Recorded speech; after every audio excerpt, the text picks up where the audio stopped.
नमः श्रीवर्धमानाय निर्धूतकलिलात्मने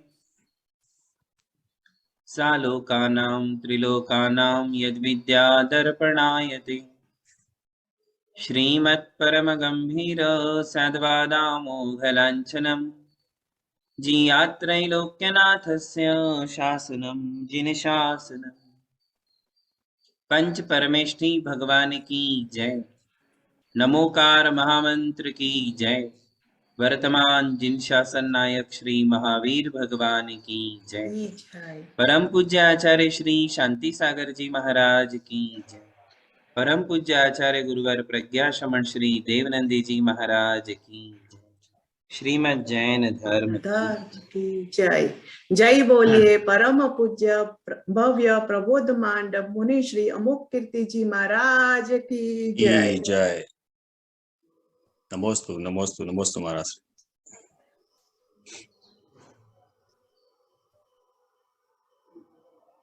धर्म स्नेही बंधुओं,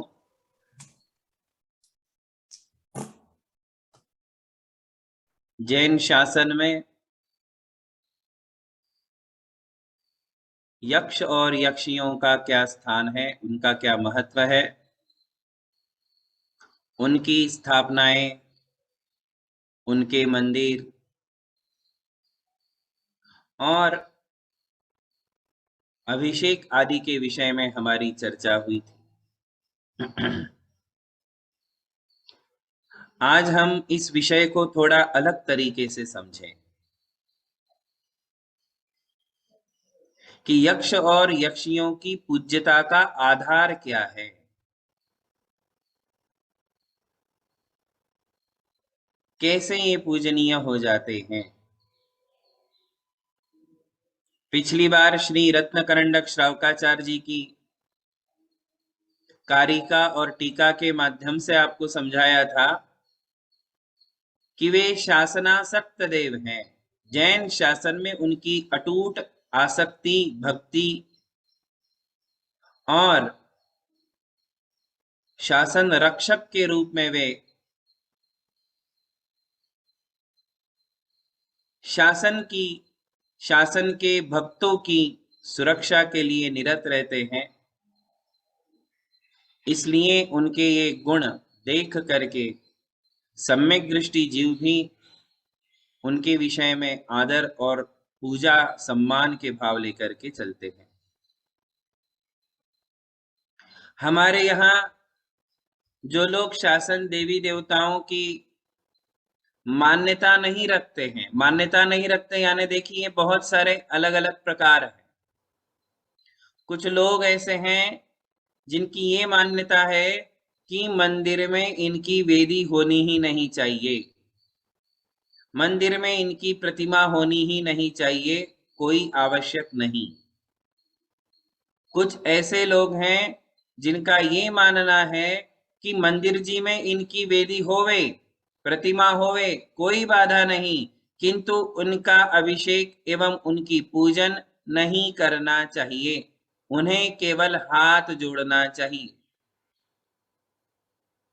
कुछ लोग ये कहते हैं कि नहीं नहीं, उनका ना अभिषेक करना, ना पूजन करना, ना उन्हें हाथ जोड़ना, उन्हें हाथ जोड़ने की भी आवश्यकता नहीं है। कुछ लोग कहते हैं कि उन्हें तो हमने हाथ जोड़ के जय जिनेंद्र बोलना चाहिए। ऐसे अलग अलग प्रकार जो हैं हमारी समाज में है। शासन देवताओं को लेकर के, यक्ष यक्षियों को लेकर के बहुत सारी भ्रांतियां घर घर में हैं।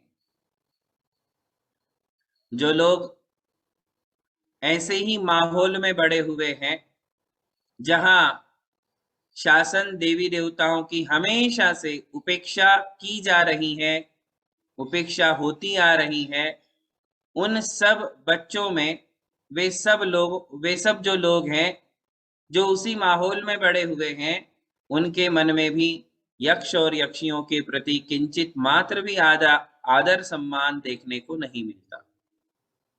बंधुओं, इसका मूल कारण ये है कि इस विषय में जो अज्ञान है, वो अज्ञान इस प्रकार उपेक्षा और तिरस्कार के भावों को जन्म देता है। ज्ञान ही हमारे लिए समझा सकता है। सम्यक ज्ञान के द्वारा ही हम समझ सकते हैं कि वास्तविकता क्या है। मैं आज आपके लिए बहुत ही सरलता से ये विषय समझाऊंगा। देखिए, ये जो लोग नहीं मानते वे क्या कहते हैं, पहले इस बात पर नजर डालें। वो कहते हैं कि यक्ष यक्षी तो असंयमी है, यक्ष यक्षी तो रागी द्वेषी है। सुन रहे हो सभी? हाँ, तो क्या कहते हैं वो कि हमारे यहाँ तो वीतरागता की उपासना है। किसकी उपासना है बताओ? हमारे भगवान तो वीतरागी है, राग द्वेष से मुक्त है, भगवान है।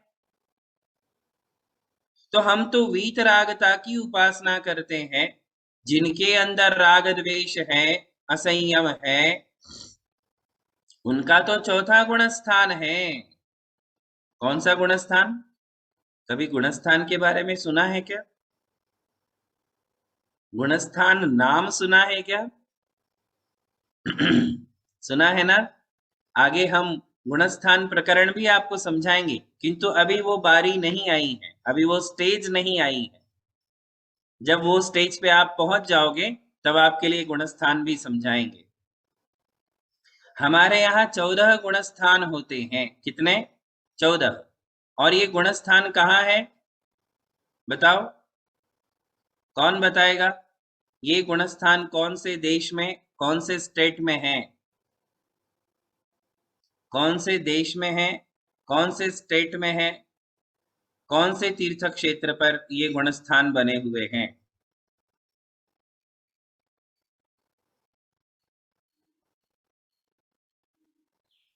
हाँ रीमा जी, आप बताइए तो ये कौन से देश में है? नमोस्तु नमोस्तु नमोस्तु गुरुदेव। गुणस्थान मोहनीय कर्म, दर्शनीय कर्म और चारित्र मोहनीय कर्म के कारण जो परिणाम ये बनते आप पढ़ हैं के ना। बता रहे हो? हाँ, मैं पढ़ के बता रही हूँ। ठीक ठीक ठीक। मतलब आपको ये कहना है कि ये कोई ऐसी वस्तु नहीं है जो कि किसी तीर्थ क्षेत्र में बनाई गई हो। कोई मंदिर नहीं है गुणस्थान का, है ना? नहीं। हाँ हाँ हाँ। तो गुणस्थान कोई मंदिर नहीं है जिसको कहीं बनाया गया हो। गुणस्थान क्या है? गुणस्थान है हमारे आत्मा के परिणाम। क्या है? हमारे आत्मा के परिणाम। मोहनीय कर्म के उदय से जो हमारे परिणाम बनते हैं, या मोहनीय कर्म की जो अवस्थाएं होती हैं, उदय, क्षय, क्षयोपशम, उपशम इत्यादि के कारण जो हमारे परिणाम हैं। बिल्कुल सरल भाषा में समझना है तो हमारा जो विचार है, हमारे जो परिणाम है, हमारा जो व्यक्तित्व है, हमारी जो पर्सनालिटी है, जिसमें मन वचन और काय है, मन वचन काय की क्रियाएं हैं, वही गुणस्थान है। और वो गुणस्थान 14 भागों में बट जाते हैं। तो कहते हैं कि जो लोग दीक्षा ले लेते हैं, मुनि बन जाते हैं, उनका छठे गुणस्थान से लेकर के आगे के गुणस्थान होते हैं। 6, 7, 8, 9, 10, 11, 12, 13, 14 ये गुणस्थान मुनियों के होते हैं। और मुनियों में भी उत्तरोत्तर जो श्रेष्ठ श्रेष्ठ मुनि होते हैं, उनके आगे आगे के गुणस्थान होते हैं। अब रहे पहले 5 गुणस्थान। बहुत सहजता से आपको बता रहा हूं, सैद्धांतिक शब्दों का प्रयोग नहीं कर रहा हूं। पहले 5 गुणस्थान में से जो 5वां गुणस्थान होता है वो व्रती श्रावकों का होता है। किसका? प्रतिमाधारी जो श्रावक होते हैं, व्रती श्रावक होते हैं। पहली प्रतिमा से लेकर 11वीं प्रतिमा और आरिका माता जी, ये 5वें गुणस्थान में होती हैं। मतलब आप ये समझ लीजिए कि जब तक कोई व्रती नहीं बनता है तब तक वो 5वें गुणस्थान में प्रवेश नहीं करता है। आगे आगे का गुणस्थान मिलना ये ज्यादा सौभाग्य और प्रशंसा की बात होती है, किंतु उसके लिए पुरुषार्थ करना पड़ता है। तो 5वें से लेकर आगे सारे गुणस्थान व्रतियों के हैं। अब पहले 4 गुणस्थान में जो चौथा गुणस्थान है वो जैनी लोगों का है, जैन लोगों का। किसका? जो जैन है, अव्रती जैन है, कोई व्रत नहीं है। जैसे आप लोग हो, आपको कोई व्रत है क्या? कोई संयम है क्या? आपके जीवन में कोई व्रत है, संयम है, प्रतिमा है? कोई प्रतिमा आपने ली नहीं है, पहली प्रतिमा से लेकर आगे कोई कोई भी प्रतिमा आपके जीवन में नहीं है, तो आप अव्रती कहलाते हो। अव्रती यानी असंयमी, अव्रती यानी असंयमी, समझ रहे हो? किंतु सम्यक दर्शन है। क्या है? सम्यक दर्शन है। जैन धर्म में अकाट्य श्रद्धा है ना? आप लोगों में श्रद्धा है ना? तो श्रद्धा है जैनत्व के प्रति, तीर्थंकर भगवान के प्रति, देव शास्त्र गुरु के प्रति आपके अंदर श्रद्धा है, सम्यक्त्व है, किंतु मिथ्यात्व नहीं है। समझे? मिथ्यात्व नहीं होना चाहिए, सम्यक्त्व होना चाहिए, और संयम भी नहीं होना चाहिए। यदि संयम भी नहीं है, मिथ्यात्व भी नहीं है, किंतु सम्यक दर्शन है, तो चौथा गुणस्थान। आप लोग इसमें फिट बैठ रहे हो ना? चौथे में फिट हो रहे कि नहीं? अपने आप को पूछो, अपने आप को पूछो। आप लोगों के जीवन में संयम नहीं है और आप लोगों के जीवन में मिथ्यात्व है कि नहीं, मैं नहीं बता सकता हूं, या आप लोग विचार करें। हाँ भाई, सम्यक्त्व, मिथ्यात्व नहीं होना चाहिए, तभी सम्यक्त्व होगा ना भाई। जब अंधेरा नहीं होगा तभी तो प्रकाश होगा, या तो डार्कनेस होगा या तो लाइट होगा। तो डार्कनेस नहीं है तो लाइट है, लाइट है तो डार्कनेस नहीं है, सम्यक्त्व है तो मिथ्यात्व नहीं है, मिथ्यात्व है तो सम्यक्त्व नहीं है। तो जो लोग केवल जैन धर्म में विश्वास करते हैं, जिनकी जिनेंद्र भगवान के वाणी पर विश्वास है, मोक्ष मार्ग में जिनका विश्वास है कि यही धर्म है, जिनेंद्र भगवान ने जो कहा वही धर्म है, ऐसी जिनकी श्रद्धा है, किंतु संयम का पालन नहीं करते, संयम जीरो, व्रत जीरो, ऐसे लोगों का चौथा गुणस्थान होता है। और जो लोग मिथ्यात्व में हैं, उन लोगों के पहले 3 गुणस्थान होते हैं। गुणस्थान प्रकरण एंड हो गया। प्रकरण सिंपल है ना? बताओ।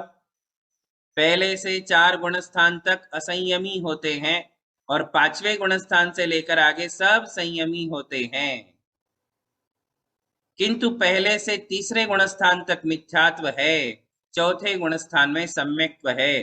तो जैनी गृहस्थों का गुणस्थान कौन सा? चौथा। कौन सा गुणस्थान? चौथा। अब ये प्रकरण में मैं आपके लिए क्यों लेके गया, समझिए जरा। देवगति के जितने भी देव हैं, हम लोग मनुष्य हैं, देवगति के जितने भी देव हैं वे सब नियम से असंयमी अव्रती होते हैं। क्या होते हैं? देवों को व्रत नहीं होता, देवों को संयम नहीं होता, वे कभी भी किसी भी व्रत का पालन, नियम का पालन, संयम का पालन नहीं कर सकते। इसलिए देवगति में पहले गुणस्थान से चौथे गुणस्थान तक ही 4 गुणस्थान होते हैं, आगे के गुणस्थान नहीं होते। तो इस बात को पकड़ करके लोग कहते हैं, हमारे समाज के कुछ लोग कहते हैं कि धर्मेंद्र और पद्मावती तो असंयमी हैं क्योंकि वो देवगति के हैं। अब आपको समझ में आया मैंने आपको गुणस्थान क्यों बताया? इसलिए बताया कि आपको थोड़ा सा परिचय हो। तो हमारे यक्ष और यक्षिये नियम से चौथे गुणस्थान में है। क्यों? क्योंकि उनको व्रत नहीं होता है, किंतु सम्यक्त्व होता है, मिथ्यात्व उनमें नहीं होता है, इसलिए उनका चौथा गुणस्थान है। वे जिनेंद्र देव के भक्त हैं, अनुयायी है। अब आप सभी लोग बताइए कि आपकी कोई पूजा करे तो चलेगा? चलेगा? बताओ। आपकी कोई पूजा करे, कोई आपका अभिषेक करे, कोई आपकी प्रतिमा घड़ावे, कि भाई इनकी प्रतिमा बना देते हैं। तो आपकी प्रतिमा बना सकते क्या? आपकी पूजा कर सकते क्या? क्यों नहीं कर सकते? तो आप क्या बताओगे? नहीं, क्योंकि हमारे जीवन में कोई संयम नहीं है। ना हम आरिका माता जी हैं, ना हम प्रतिमाधारी हैं, ना हम मुनि महाराज है, ना हम भगवान हैं। नहीं हो ना? इसमें से कोई हो क्या आप? व्रती श्रावक हो क्या? माता जी हो क्या? मुनि महाराज हो क्या? नहीं हो। तो आपकी पूजा होगी क्या? आपकी पूजा नहीं होगी, है ना? आपकी पूजा तो नहीं होगी, निश्चित है। इसी तर्क का आधार लेकर के ये कहा जा रहा है कि यक्ष यक्ष भी तो हमारे जैसे ही हैं। क्या कह रहे समाज में लोग?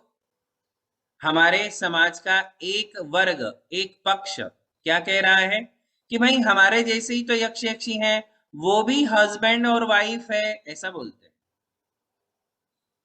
कि उनके भी जोड़ी हैं, हस्बैंड वाइफ है, तो उनकी पूजा हम क्यों करें? तर्क तो सही है ना? तर्क तो सही है कि नहीं? मुलाजिम है कि नहीं?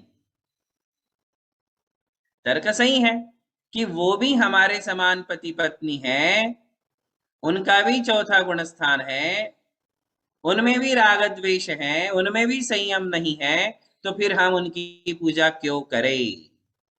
तर्क सही है। तो तर्क तो उनका सही है, इसमें कोई बाधा नहीं। अब हमारे लिए ये समझना है कि जैन धर्म में पूज्यता, सभी लोग ध्यान से सुनना, जैन धर्म में पूज्यता क्या गुण स्थान के अनुसार बताई गई है कि चौथे गुण स्थान में है तो पूजा नहीं होगी, पांचवें गुण स्थान से आगे है तो पूजा होगी? क्या ऐसा है? इस विषय पर किसी ने गौर नहीं किया, इस विषय पर किसी ने चिंतन मनन नहीं किया, इसलिए हमारा सारा समाज ये समझता है कि गुण स्थान के आधार पर ही पूज्यता है, और जो चौथे गुण स्थान वाले हैं उनकी कभी पूजा नहीं होगी। इस प्रकार का एक सिद्धांत बन गया है, ये बन चुका है सैकड़ों वर्षों से, हजारों वर्षों से नहीं। हजारों वर्षों से ये मान्यता नहीं है, ये मान्यता पंडितों से आई हुई मान्यता है, कुछ 100-200 साल पुरानी मान्यता है। हजारों साल पहले की तो बात ही नहीं है। हजारों साल पहले तो यक्ष यक्षियों की प्रतिमाएं बनाई गई, मंदिर बनाए गए, उनके अभिषेक, उनकी पूजाएं होती आ रही हैं, आज भी हो रही हैं। किंतु अब ये पंडितों ने नया तर्क लाया। आज से 100-200 साल पहले सदा सुखदास जी जैसे जो भी विद्वान हुए, वो ये नया जो है विचार लेकर के आए समाज में कि अरे आप किसकी पूजा कर रहे हो?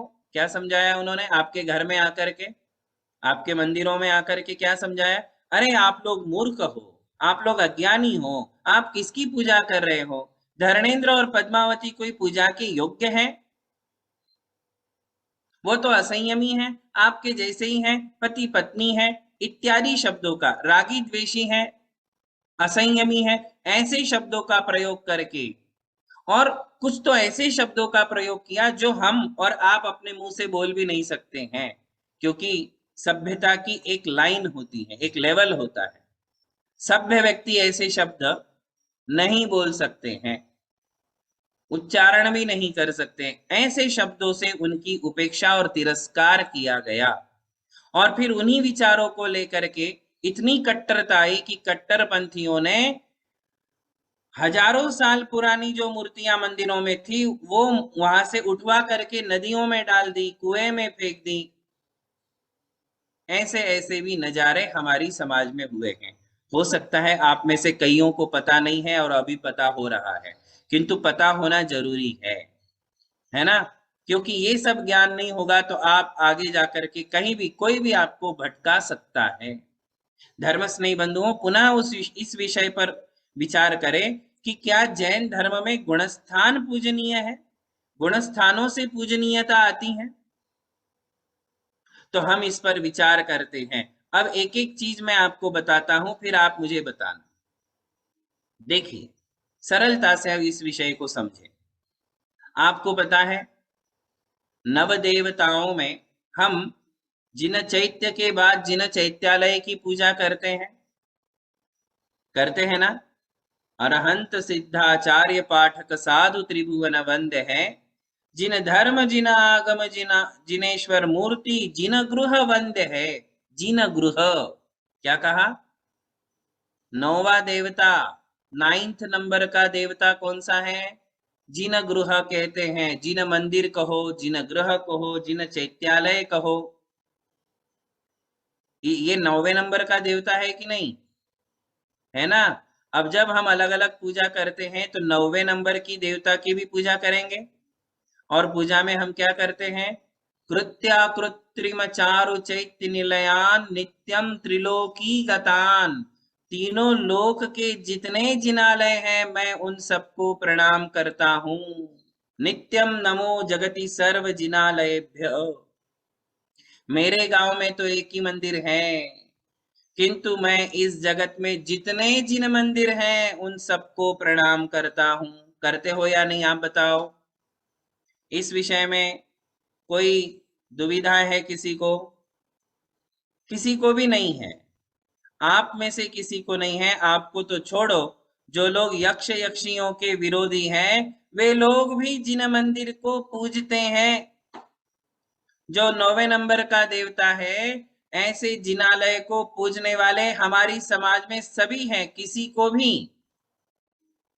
इस विषय में किसी को भी संशय नहीं है, चाहे वे किसी भी पंथ वाले हो। दिगंबर जैन समाज में मंदिर की पूजा करते हैं। करते हैं ना? पता है ना आपको? सभी लोग मंदिरों को मानते हैं, मंदिर को नमस्कार करते हैं, मंदिर की पूजा करते हैं। अब आपको मैं पूछता हूं कि मंदिर कौन से गुण स्थान में है? मंदिर का कौन सा गुण स्थान है भाई?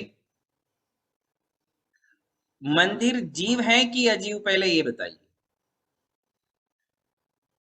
हाँ, अजीव बोल दिया ना आपने। अजीव नहीं, जीव है। देखो ये भ्रांति भी निकाल दो। मंदिर जीव है या अजीव, तो क्या कहेंगे? मंदिर जीव है। कौन सा जीव है? ऐसा यदि पूछेंगे तो हम क्या कहेंगे बताओ? कौन सा जीव है? एकेंद्रिय। पता है एकेंद्रिय के 5 भेद है। पृथ्वी कायिक, जल कायिक, अग्नि कायिक, वायु कायिक, वनस्पति कायिक। उसमें से मंदिर कौन सा जीव है पता है? पृथ्वी कायिक। कौन सा जीव है? पृथ्वी कायिक। धरती से जुड़ा हुआ है। जितने भी अकृत्रिम जिनालय हैं सारे पृथ्वी कायिक है। पृथ्वी का मतलब धरती, और धरती से कनेक्टेड है सारे के सारे मंदिर, चाहे वे मैन मेड हो, चाहे वे अकृत्रिम हो, नेचुरल हो। सारे के सारे मंदिर धरती से जुड़े हैं। ये सब कौन से जीव हैं? पृथ्वी कायिक जीव। अब आपको और एक आगे की स्टेप बता रहा हूं। एकेंद्रिय जीवों का पहला गुण स्थान होता है। पृथ्वी कायिक जीव यानी एकेंद्रिय। ज्ञान की बातें हैं, ये सब आपके लिए काम में आएगी जब आगे हम गुणस्थान पढ़ेंगे। तो एकेंद्रिय जीवों का पहला गुणस्थान होता है, क्योंकि उनके सम्यक दर्शन हो ही नहीं सकता। एकेंद्रिय जीव को माइंड ही नहीं है, मन ही नहीं है, और जिनको मन नहीं होता है वे सब मिथ्यात्व गुणस्थान में होते हैं। कौन से गुणस्थान में? मिथ्यात्व। कौन से नंबर का गुणस्थान है? पहले नंबर का गुणस्थान है। और जैन कौन से गुणस्थान में बनते? चौथे गुणस्थान में। और व्रती कौन से गुणस्थान से बनते? 5वें गुणस्थान से। व्रती, संयमी, वो सब 5वें गुणस्थान से। और पहले गुणस्थान में सबके सब मिथ्या दृष्टि है, सम्यक दर्शन भी नहीं है। समझ रहे हो? अब हम चले, मंदिर को सम्यक दर्शन है क्या? नहीं, मंदिर को सम्यक दर्शन नहीं है। मंदिर पृथ्वी का एक जीव है, एकेंद्रिय जीव है। तो क्या हम एकेंद्रिय जीव की पूजा करते हैं? यक्ष यक्षी की तो छोड़ दो, यक्ष यक्षी तो चौथे गुणस्थान में है, देवगति में है। मंदिर कौन से गुणस्थान में है? कौन सी गति में है? तिर्यंच गति में। मंदिर कौन से गति का जीव है? तिर्यंच गति का। तिर्यंच गति के ही तो भेद है। एकेंद्रिय जीव, द्विंद्रिय जीव, त्रिइंद्रिय जीव, चतुरिंद्रिय जीव, ये सब तिर्यंच गति के जीव हैं। समझ रहे हो? तो मंदिर कौन सी गति का हुआ बताइए? मंदिर तो तिर्यंच गति का जीव है और गुणस्थान पहला है। और हम क्या कह रहे हैं? नित्यम नमो जगति सर्वजिनालयभ्य, मैं तीनों लोक के मंदिरों को नमस्कार करता हूं। मतलब क्या हो गया? तीनों लोक के तिर्यंचों को नमस्कार करता हूं, तीनों लोक के पृथ्वी का एक जीवों को नमस्कार करता हूं, तीनों लोक के मिथ्या दृष्टियों को नमस्कार करता हूं। बताओ आप, सभी को क्लियर तो हुआ ना? क्लियर हो रहा है कि नहीं बताए? मंदिर ये पृथ्वी है। क्या है? मंदिर तो पृथ्वी है, इसलिए वो पृथ्वी का एक जीव है। मंदिर को कई लोग अचेतन समझते हैं, अचेतन नहीं है, चेतन है। चेतन में कौन सा जीव है? एकेंद्रीय जीव है। एकेंद्रिय में कौन सा जीव है? पृथ्वी का एक जीव है, बादर पृथ्वी का एक। और पृथ्वी का एक जीव का पहला गुण स्थान है, तिर्यंच गति का है। सभी एकेंद्रीय जीव तिर्यंच गति में ही आते हैं। तो हम मंदिरों के रूप में क्या तिर्यंचों की पूजा नहीं कर रहे हैं? हम मंदिरों की पूजा का अर्थ पृथ्वी का एक जीवों की पूजा नहीं कर रहे, मिथ्या दृष्टियों की पूजा नहीं कर रहे। ऐसे आपको समझाया तो आप भटकोगे कि नहीं भटकोगे? बताओ कि अरे आज तक मैंने क्या किया, मैं मंदिर को अर्घ्य चढ़ाते आया, मैं तिर्यंचों को अर्घ्य चढ़ा रहा हूं, है ना? ये बात समझना जरूरी है। मंदिर एकेंद्रीय है, मंदिर पृथ्वी का एक है, मंदिर का पहला गुण स्थान है, फिर भी मंदिर पूजनीय है या नहीं? बताओ। हम मंदिर की पूजा का मतलब एकेंद्रीय जीव की पूजा कर रहे हैं क्या? नहीं। तिर्यंच गति की, तिर्यंच की पूजा कर रहे हैं क्या? नहीं। क्या हम मंदिर के रूप में मिथ्यात्व की आराधना कर रहे हैं क्या? नहीं। ये बिल्कुल 100% सत्य है। ये 100% सत्य है कि मंदिर एकेंद्रीय है, मंदिर पृथ्वी का एक है, मंदिर तिर्यंच गति का जीव है। फिर भी हम जब उसकी पूजा करते हैं तो पूजा करते समय हम उसे एकेंद्रीय या तिर्यंच या मिथ्यात्व गुण स्थान में स्थित ऐसा नहीं मानते हैं। तो फिर क्यों पूजते हो? प्रश्न तो आएगा ना। फिर भी प्रश्न तो जहां के तहां है, हम क्यों पूजा कर रहे हैं मंदिर की? अब आप ये बताओ, दूसरे एंगल से विचार करते हैं, क्या मंदिर में वीतरागता है? मंदिर भगवान है, मंदिर भगवान है।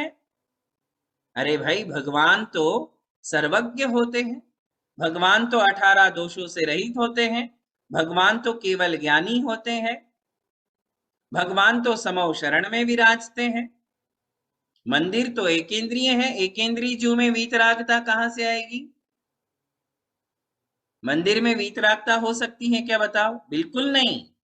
मैं आपको उलझा नहीं रहा हूं, जो सीधी सीधी बात है वही बता रहा हूं। मंदिर वीतराग नहीं है, क्योंकि मंदिर तो ऐसे जीव के रूप में देखा जाए तो पृथ्वी का एक है, एकेंद्रीय है।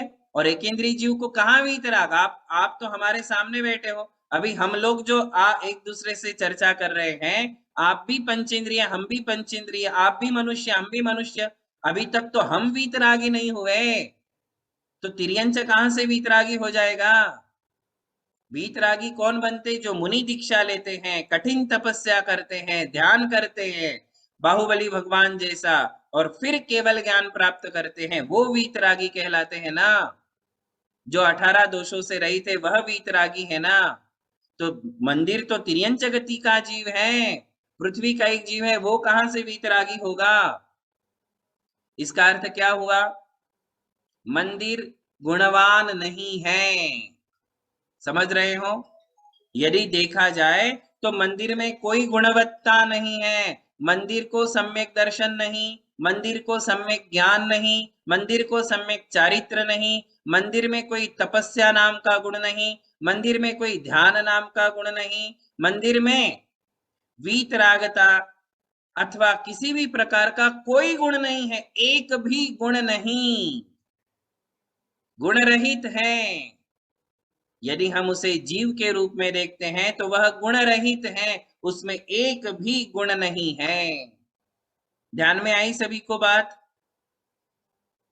बताइए, कहीं भी कोई उलझन है? मैंने जो बात बताई है, मैं आपको उलझाने वाली बात नहीं बता रहा हूं, ये मत समझिए कि मैं आपको क्रॉस क्वेश्चंस कर रहा हूं, नहीं, मैं आपको बिल्कुल जो सत्य है वही बता रहा हूं। क्या बताया? कि तीनों लोक में जितने भी जिन मंदिर हैं, मैं अपने मंदिरों की बात कर रहा हूं, जितने भी मंदिर हैं उन्हें यदि हम जीव के रूप में देखते हैं तो वे पृथ्वी का एक जीव है। पृथ्वी का एक जीव एकेंद्रिय होते हैं, एकेंद्रिय जीव मिथ्यात्व गुण स्थान में होते हैं, उनका पहला गुण स्थान होता है। यूं देखने पर हमारे सारे जिन मंदिर जीव के रूप में देखे जाने पर तिर्यंच हैं, एकेंद्रिय हैं, मिथ्यात्व गुण स्थान में हैं। और दूसरी बात बताई कि उस मंदिर में एक भी गुणवत्ता नहीं है, मंदिर में रत्नत्रय नहीं है, अनंत चतुष्टय नहीं है, केवल ज्ञान गुण नहीं, कुछ नहीं। गुणस्थान देखो तो पहला गुणस्थान है, और गुणों को देखो तो कोई गुण नहीं है, फिर भी मंदिर पूजनीय क्यों है ना? फिर भी मंदिर पूजनीय है। और मंदिर मोक्ष नहीं जाएगा, किंतु मंदिर की पूजा करने वाले मोक्ष चले जाएंगे। मंदिर स्वर्ग नहीं जाएगा, किंतु मंदिर की पूजा करने वाले स्वर्ग चले जाएंगे। हमारे जिन मंदिर इतने पावरफुल हैं, इतने शक्तिमान हैं, इतना उनका प्रभाव है कि उनकी पूजा करने वाले अनर्घ्य पद को प्राप्त कर लेते हैं। हम क्या बोलते हैं बोलो? त्रिलोक संबंधी कृत्रिम चैत्यालयेभ्यो अनर्घ्य पद प्राप्त अर्घ्यम निर्वपामि स्वाहा। मैं तीनों लोक के कृत्रिम जिनालयों को अनर्घ्य पद की प्राप्ति के लिए अर्घ्य चढ़ाता हूं। अनर्घ्य पद प्राप्त अर्घ्यम निर्वपामि स्वाहा। अनर्घ्य पद बताया था ना आपको, अनर्घ्य पद किसे कहते हैं? वैसे वे पद जो पद अनमोल होते हैं, अरहंत सिद्ध आचार्य उपाध्याय साधु, ये अनमोल पद हैं। उन पदों को प्राप्त करने के लिए हम मंदिर को अर्घ्य चढ़ा रहे हैं। किसको अर्घ्य चढ़ा रहे? मंदिर को अर्घ्य चढ़ा रहे। जबकि मंदिर का पहला गुण स्थान, कोई गुणवत्ता नहीं, फिर भी मंदिर को हम पूजा कर रहे हैं। क्यों कर रहे हैं? अब आपको थोड़ी सी बिजली कौंधी की नहीं अंदर? क्या बोलते हैं आपकी भाषा में? ट्यूबलाइट जली की नहीं? जल रही है थोड़ी थोड़ी, फिर भी अभी डिम है, अभी थोड़ी डिम है ना? तो इस बात को सब लोग समझ लें कि हमारे यहाँ मंदिर क्यों पूजनीय है। तो इसे कहते हैं द्रव्य निक्षेप। क्या कहते हैं? द्रव्य निक्षेप। कैसे पूजनीय है इसको अब शॉर्ट में हम समझ ले तो यक्ष यक्षी क्यों पूजनीय है अपने आप सिद्ध हो जाएगा। ध्यान रखना, अभी मैं पूज्यता कैसे है वो बता रहा हूं, सभी ध्यान से सुनो। कैसे पूज्यता है? तो कहते हैं कि जो जो भी वस्तु और जो भी व्यक्ति, जो भी जीव, जो भी अजीव, जो भी चेतन, जो भी अचेतन साक्षात भगवान का परिकर होते हैं या स्थापना भगवान के परिकर में होते हैं, वे सब पूज्य हो जाते हैं। हालांकि इस विषय को बहुत विस्तार से हमने शाम की क्लास में श्री वीरवर्धमान चरित्र के दरमियान समझाया था। और द्रव्य निक्षेप क्या है? तो बताया था कि जिनेंद्र भगवान के सानिध्य में आने वाली प्रत्येक वस्तु पूजनीय हो जाती है ना? बताया था ना? जैसे गंधोदक भगवान का जब सुमेरु पर्वत पर अभिषेक हुआ था तो उसका गंधोदक देवों ने बहुत आदर के साथ लिया था। समझ रहे हो? वैसे ही हमारे भगवान के मंदिर में जो हम अभिषेक रोज करते हैं तो उसका गंधोदक जिन गंधोदकम वंदे हम कहते हैं, जबकि गंधोदक का भी कोई गुणस्थान नहीं है। अभी इस विषय को बहुत सारी बातें हैं जो बतानी बाकी हैं, समय पूरा हो चुका है, किंतु अगली क्लास में इसको और पूरा हम सुनेंगे, पूरा, है ना, कि भाई आखिर ऐसी कौन कौन सी वस्तुएं हैं। जैसे मैंने अभी गंधोदक बता दी कि गंधोदक पूजनीय हो जाता है, किसके कारण पूजनीय हो गया, जबकि गंधोदक का भी कोई गुणस्थान नहीं है, वो भी अचेतन है। तो हमारे यहाँ गुणस्थान नहीं देखा जाता है। हमारे यहाँ क्या देखे जाते हैं, क्या देखे जाते हैं, मांगल्य देखा जाता है। केवल गुणों से ही पूज्यता आती है, ऐसा कहना भी एकांत है।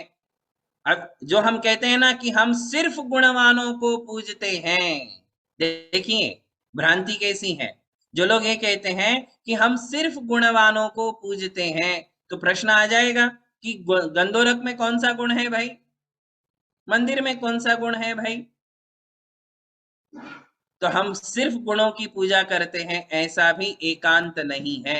हमारे यहाँ पूज्यता के अलग अलग आधार हैं, अलग अलग कैटेगरीज हैं, जिसमें से एक पूज्यता तो ऐसी आई है, कैसी, कि जिनेंद्र भगवान की सन्निधि से पूज्य हो गए। किसके कारण पूज्य हो गए, जिनेंद्र भगवान के सानिध्य से, केवल सानिध्य से पूजनीय हो गए। और इसका सबसे बड़ा प्रमाण है भक्तामर स्तोत्र का दूसरा काव्य, जिसमें ये कहा कि मैं बुद्ध्या विनापि विबुधार्चित पाद पीठ।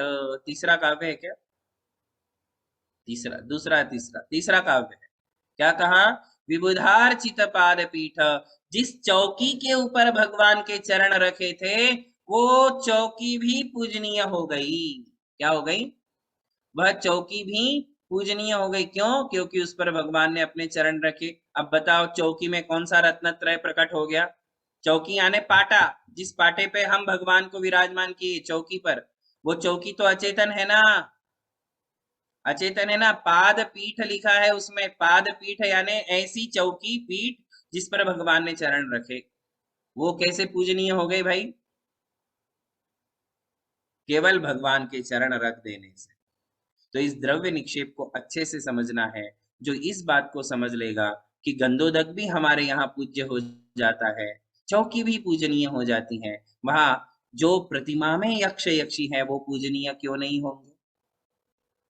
जिस मूर्ति के कारण मंदिर पूजनीय हो गया, क्या मंदिर कैसे पूज्य हो गया, केवल किसके कारण, सानिध्य के कारण, कोई गुण नहीं, गुणस्थान नहीं, किंतु फिर भी केवल जिनेंद्र भगवान के सानिध्य के कारण प्रतिमा उसके अंदर रखी है, इसलिए वो जिन मंदिर है। समझ रहे हो, केवल जिस में प्रतिमा रख दी गई वो जिन मंदिर हो गया, मंदिर भी पूजनीय हो गया, है ना।